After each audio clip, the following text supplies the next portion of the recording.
of delivering holistic education. DepEd does not only promote mental cognition, but skill and talent development. All these are rolled into this building.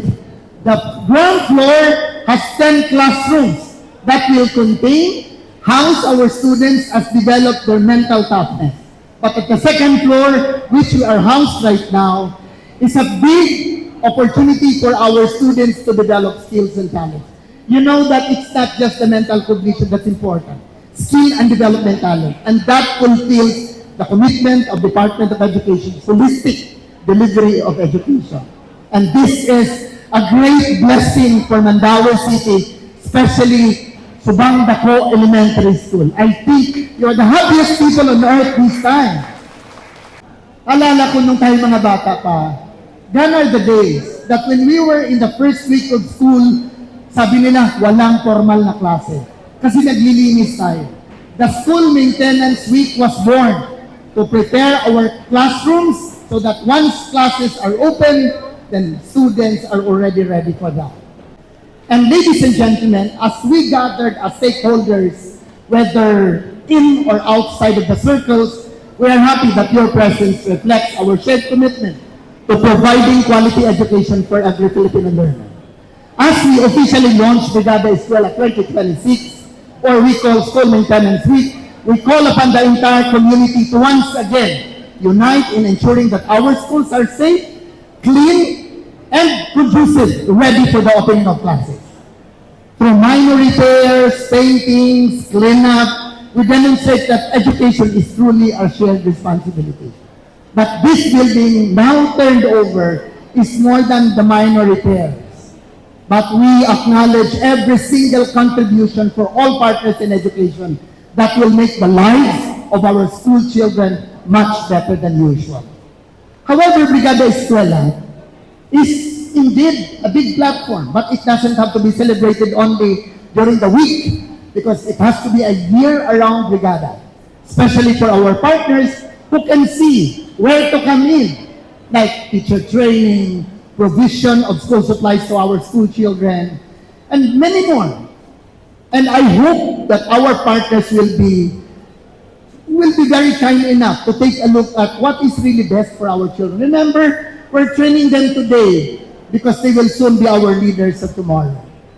There is a story that says, a single hand can plant a seed, but many hands can grow a forest. And indeed today is a remarkable sign that we have grown a forest into this flock. It's not just in Mandaue, we are celebrating the regional kickoff, but I know in the respective divisions in the entire country, we are all doing that. When communities, government agencies, private institutions, school work together, challenges become opportunities and dreams become realities.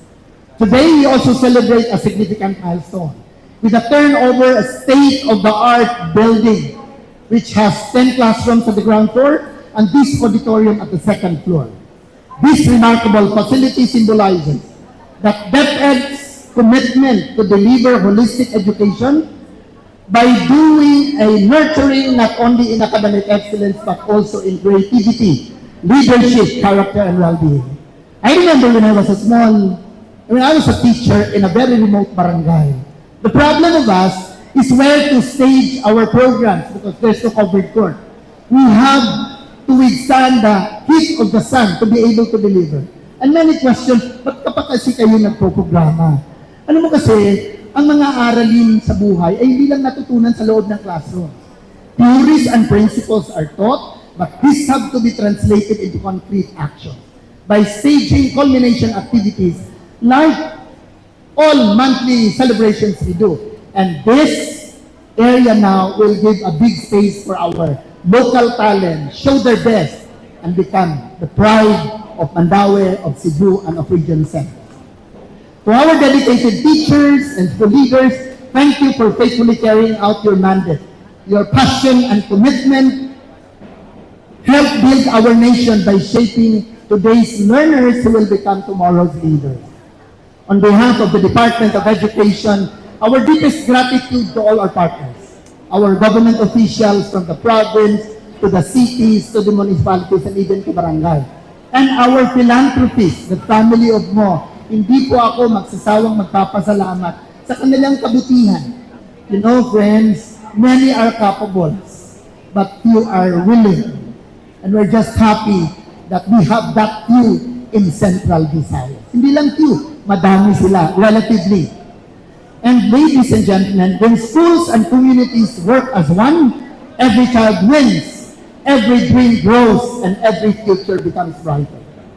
Thank you and welcome to the meaningful celebration of partnership and collaboration, shared responsibility in education in the city of Mandaue, the host for the regional kickoff of Brigada Eskwela. Magandang umaga po sa atin.